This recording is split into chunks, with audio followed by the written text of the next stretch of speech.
Black men, I need you to lock in real quick. Can I be real with y'all? Emotional intelligence is a superpower. Glad people are starting to realize that real emotional intelligence is when you can't fully dislike or hate somebody because you understand the reasons why they are the way they are. Like, you understand that there's experiences that they had that developed them to have certain thoughts, certain thought patterns, certain beliefs that drive their actions, that drive their behaviors. And you can't really fully dislike somebody because you know it wasn't necessarily their fault. Although they have free will and can decide to change, they might not have the correct mentors, the correct people in their life guiding them. Life becomes so much easier when you think that way because you really don't have any triggers when you see anybody. Like exes, blah, blah, anybody that you see that might like trigger you emotionally, you don't really get emotionally triggered anymore because you don't hate anybody. You don't like let those things affect you, which is really a superpower. And I think most people need to adopt it. Like, hating and disliking people for even the smallest things, especially small things, is so pointless. Like, we could really live in a world where that shit doesn't exist if people just tried, but it will not happen. From the beginning, the world judged black intelligence by books. They judged black intelligence by tests and Western standards that were never built for us. But what they refuse to acknowledge is that black people developed a far deeper form of intelligence. And this one is one that they cannot be measured or cannot be measured in classrooms or captured in multiple choice questions.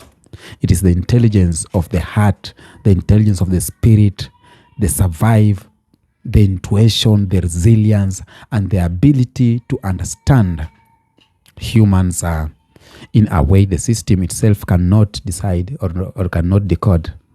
Okay?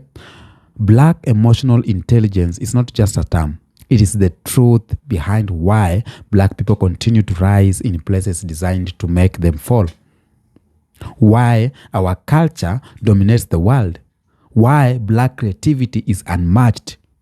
And why no matter what they throw on to black people, no matter what they throw at us, we adapt, innovate, we heal and rebuild.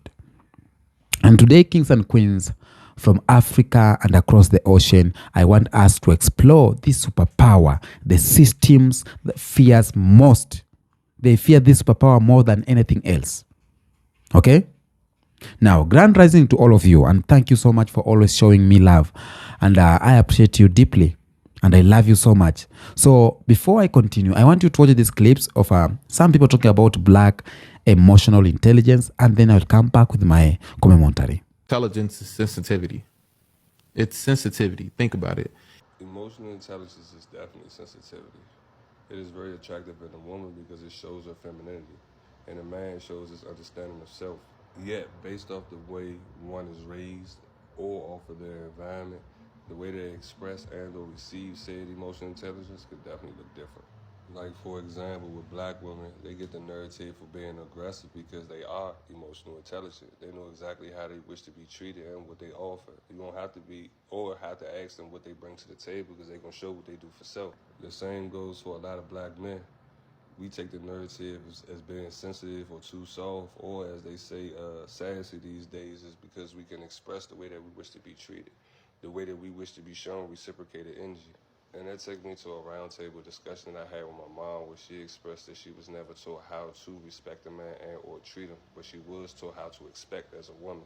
In turn, she was never able to learn until later on in life how to receive a man's sensitivity, hence his emotional intelligence. So in turn, I was taught how to treat a woman, but I was never taught how to be emotionally intelligent with the woman and or express myself. So with said, knowledge builds wisdom, a mannerism in which you speak from a passion. You learn how to express yourself in ways that can be received, but you also learn who can receive them. Good man. Black men, I need you to lock in real quick. Can I be real with y'all? Emotional intelligence is a superpower, and it's one we were never taught. We were raised to be strong, silent providers, but nobody told us that suppressing our emotions doesn't make us stronger, but it makes us numb. You know what's powerful? A man that can express how they feel without exploding. A man that can sit in his anger, dissect his pain, and still lead with love. But here's the thing, emotional intelligence isn't just for relationships. It's the secret sauce to business too. You want to lead a team, close $1 million deals, build real trust with clients, better know how to read the room and control yourself. Emotional intelligence means that we don't pass down trauma. We pass down tools. It means we stop reacting and start responding. It means we stop hurting the people we love and we start healing with them. Being in tune with your emotions isn't soft, it's strategic. It's king energy in life, in love, and in business. So if nobody told you this, feelings doesn't make you weak, makes you dangerous in all the right ways. Y'all have a blessed day. Ma'am, emotional intelligence could very well be the key to you leveling up in 2025.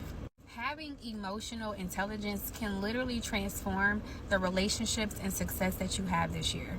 To keep this very simple, emotional intelligence is all about understanding and managing your own emotions while understanding and managing the emotions of others. It is literally like a superpower for personal growth. In 2025, Black women are leading businesses, we are leading movements, and we're also setting trends. To effectively do all of this, you have to learn to communicate better, you have to make smarter decisions, and you have to be able to protect your peace. Developing your emotional intelligence will help you build stronger relationships, respond instead of reacting to negativity, to be able to set your boundaries without having any guilt. And most importantly, it empowers you to show up as your most authentic self. Your emotional intelligence affects everything, from your career and business to how you handle love and friendships. The more you can grow in this area, the more you can unlock your true potential. If this resonated with you, drop a light ball in the comments and let me know how you plan to build on your emotional intelligence this year. Follow me for more tips to level up your life. I came for knowledge. I came to contribute to knowledge. Yes, that's what I came for in my PhD.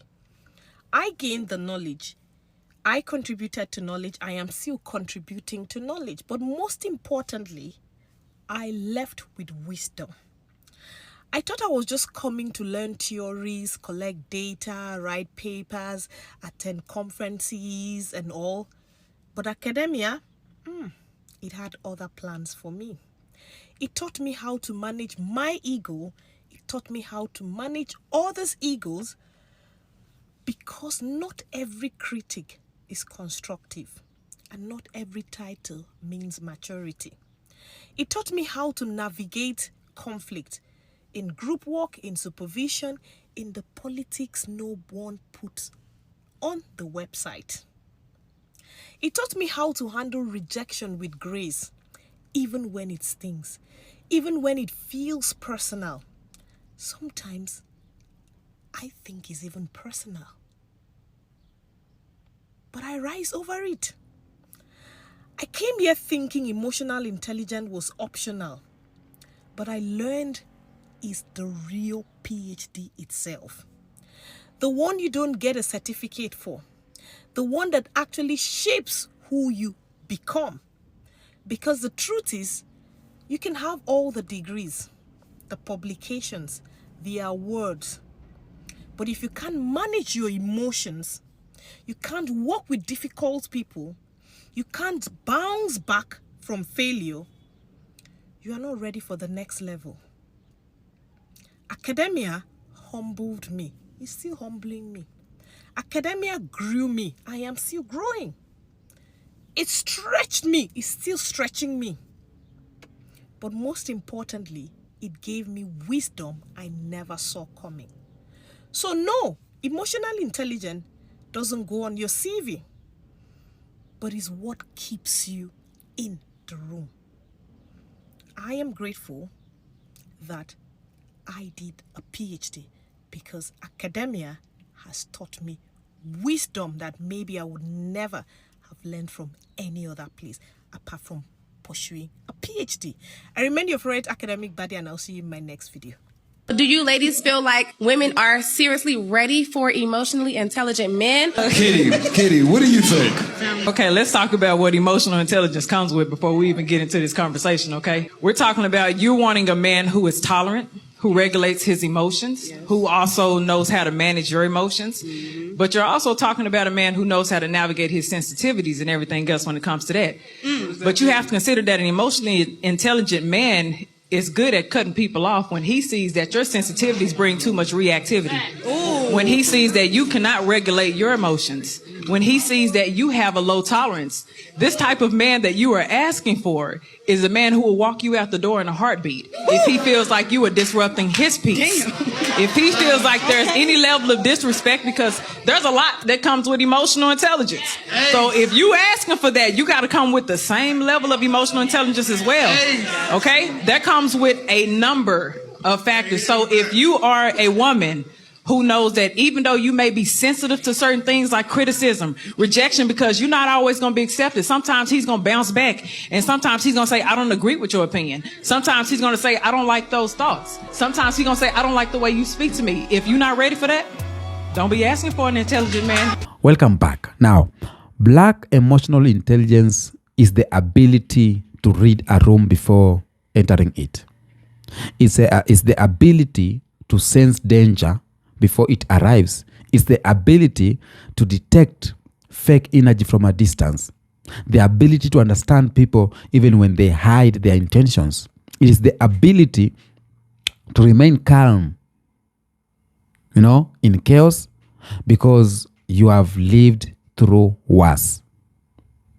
Black intelligence or black emotional intelligence is the ability to find joy even in pain, to create beauty out of suffering, to keep hope alive where others will give up. The ability to turn trauma into art, the ability to turn oppression into strength, and to turn silence into music. Okay? When you look at our people, whether in Africa, America, Caribbean, Brazil, Europe, anywhere we exist as black people, you find the same emotional sharpness. We know when someone respects us and when someone pretends. Okay? We understand tones. We understand attitudes. We understand energy and intentions. As black people, we can tell when someone is threatened by our presence without them saying a word. Okay? Or we can also tell when someone genuinely loves us. So this emotional sensitivity is not weakness. It is a powerful form of intelligence that allows us to understand people and situations faster than most groups. It is why black people excel in spaces that require leadership, that require empathy, that require creativity and human understanding.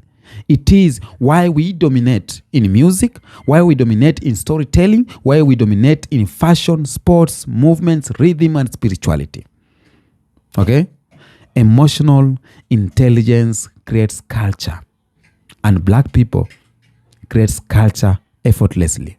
The world copies our creativity because creativity is emotional intelligence in its purest form. Because you cannot separate the two. When you listen to jazz, when you listen to reggae, when you listen to soul music, when you listen to hip hop or Afrobeat, you are listening to emotional genius. Like our people, for example, the enslaved Africans, they took pain, okay? They took pain and turned it into rhythm. They took frustrations and turned it into dance. They took oppression and turned it into resistance songs. It is happening up today. We took survival and turned it into poetry. Where white system tried to break emotion, but instead of breaking it, we always transformed. This from white, black people across the oceans and black people in Africa or Africans. This ability to turn struggle into art is one of the highest forms of emotional intelligence. Okay? Now, let me talk about resilience. Black people can go through something that wound mentally, or something that destroy another group and still wake up next day smiling. For example, right now, America is going through a lot of shit. So white people are breaking down. Latinos are breaking down. They are crying, making videos, crying, like economy is bad and everything. But black people are finding joy into this. Black people are still joking into this. They're still creating videos, just joking around. Because of what? Because we have lived, or they have lived into this one. Okay? They have lived hustling. They have lived dreaming. They have lived fighting, So resilience is a key part of emotional intelligence, and black people have the highest resilience level in the human history because Africans survived colonialism, slavery. With black Americans, they survived segregation, apartheid, we survived terrorism, economic welfare, propaganda, broken institutions, racism, and still black people are finding ways to rise. Okay? Black people rise in business, they rise in sports, rise in innovation, we rise in academics, and we rise in consciousness. Okay? And that consciousness is what the system fears the most. Because once a black person becomes emotional aware, you cannot manipulate them anymore. Once a black person understands their power, you cannot control them. Once a black community comes together emotionally, not just politically or culturally, but emotionally, the system begins to shake. Emotional intelligence makes black people difficult to brainwash right now. Emotional intelligence, it allows black people to see through propaganda, to build unity, to strengthen our identity. Okay? It helps us reject inferiority, and that's why every system built on oppress, or every system built to oppress black people, targets emotional destruction first. Whether through media, stereotypes, trauma, or through psychological warfare. So the mistake they made is that they underestimated our adaptability, black adaptability. They thought that breaking us emotional would weaken us, but instead, it made us stronger and stronger. For example, colonization thought that it will break us, but instead it made us stronger. Colonization think it will destroy Africa, African identity. Instead, a new African consciousness rose. Slavery thought that it will break African spirit, African American spirit. Instead, African Americans built an entire culture the world now follows. Okay? Racism here thought that it will silence black people. Instead, it made black people louder. Every attack sharpened the emotional intelligence of black people. When we talk about where the emotional intelligence came from, we must go back into history. As I always tell you, I love history, and just not in a boring classroom way, but we go back to history in the real lived experience our people went through. Black emotional intelligence didn't just appear. It was shaped by every movement or every moment black people had to survive something that no human being should ever face in Africa. Communities survived tough, tight social structures, harsh environments, political complexity, and constant inventions. Okay? If you look at pre-colonial Africa, our ancestors were not just warriors, they were diplomats. They were negotiators, they were healers, philosophers, they were community builders. Our kingdoms had systems that required deep emotion or emotional disciples or disciplines and strong social understandings. Empires like Mali, Songhai, Kemet, name them. And they had advanced emotional communication to manage large population without the surveillance and fear tactics, used by European powers. So the colonization came in like storm, and instead of breaking our emotional system, it just strengthened them. Okay? Imagine this.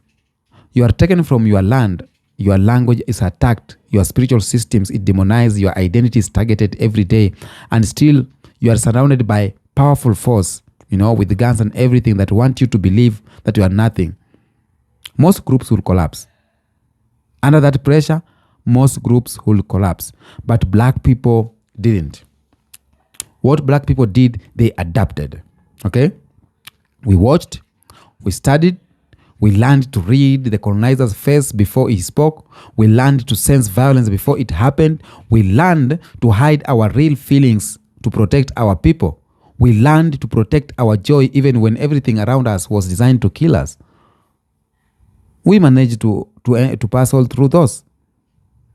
And Professor Ngugi wa Thiong'o, this was a Kenyan professor, once said that the greatest weapon colonizers used was not a gun, it was psychological domination. But Ngugi also urged that African people developed psychological resistance because we refused to let the colonizer occupy our spirit. Okay? And that resistance is emotional intelligence. It is the ability to differentiate between truth and manipulation. It is the instinct to protect our identity even when we are punished for it. It is the strength to laugh during suffering. It is the courage to dream during oppression. Okay? Across the ocean in America, emotional intelligence became a survival tool. Enslaved black people had to read the moods of slave owners to avoid punishment. They had to decode danger from body language. They had to communicate secretly using songs, using rhythms and spiritual patterns. Enslaved African Americans developed deep emotional communication that white oppressors couldn't understand. Harriet Tubman, on the other hand, didn't free hundreds of enslaved people using the physical strength. No, she used intuition. She could sense danger. She could sense betrayal alone. And she used, she could just sense when to move and when to hide. And this is what emotional intelligence in its purest form. When you talk during segregation, black people had to raise children who could survive a system wanting them dead. They required emotional balance. The black churches became a people of emotional healing. Music became a language of survival. And even up to now, in modern times, you see this intelligence is evolving again, especially in Gen Z, African Gen Zs and black Gen Zs across the diaspora. They have a natural emotional sharpness that the world cannot handle. So it is us to say that black people surviving this chaos and finding ways to be happy, it is not a weakness. It is a superpower. And they know, and that's why they fear it so much. They know that it is a superpower. That's why they fear it so much. Black people adaptability. They can adapt in any situation, anytime. Black people or black person can enter into a room where everyone is looking at him in a weird way, but he or she will find a way to walk majestically and happiness and creating attention. So it comes from watching you, goes to attention. We are being the center of attention everywhere we go as black people. Okay? When you look at the Tanzania recently, to show you how African youths have wake up, when the youth felt something was not right, they didn't want the elder to explain. Their emotion instinct told them that the system was playing games and they reacted. So that's what is happening. Okay? Black emotional intelligence is something that it's a superpower and we need it. Most of the things that we survive as black people, these other groups cannot survive. Latinos cannot survive. Black people cannot survive the harshness. White people cannot survive the harshness. It's only black people who can live through this. Okay? Now, let me give you an example of a scholar like Franz Fanon. He wrote that oppressed groups develop double consciousness, meaning that they can see themselves and they can also see how the system sees them. So this allows them to move with intelligence of two levels. And Fanon's theory explained black emotional intelligence perfectly. Black people understand black people understand ourselves deeply. Okay? But we also understand systems that oppress us and we can see both sides. That is a rare skill. Nobody can have it. It's only black people. It's only black people that can do that. Now, allow me to finish here by saying this. What you are doing as black people or how we live, it is not weakness. We are having powers that some people die to be like that. They want to be like black people because of things that we have. We have the melanin Our hair is sacred. Our skin is sacred. Everything in us is sacred. Okay? We need to understand that black people, we are the real deal. And the reason why white systems is panicking, emotional intelligence cannot be stopped by police. It cannot be stopped by colonial education. It cannot be stopped with propaganda. It cannot be stopped with racism, or you cannot control a person whose emotions are awake. And what is even more powerful is that black emotional intelligence, or BEI, is now global and interconnected. Africans youths talk to black Americans, black Caribbeans talk to black Europeans, Afro-Brazilians connect with Africans. So this emotional unity is forming something bigger. It's forming a global black consciousness, and that is not based on politics or religion, nationality, but an emotional awareness. And this is something the world has never seen before. A united emotional identity, a shared global feeling, or a collective awakening. Tell me what you think on the comment section about this video. Until next episode, peace out.